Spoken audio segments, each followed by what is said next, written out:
My name is Levy, and I'm the president and chairman at UB Neurosurgery.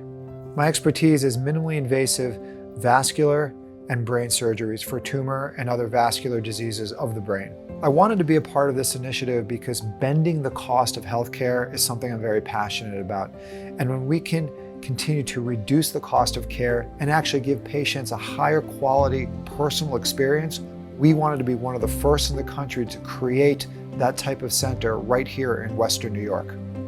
So we believe that outpatient neurosurgery should be done in an outpatient center like Atlas. The technology at Atlas is state-of-the-art, and it's no different than you would get at any of the best medical centers. We have image guidance, we have high-power microscopes.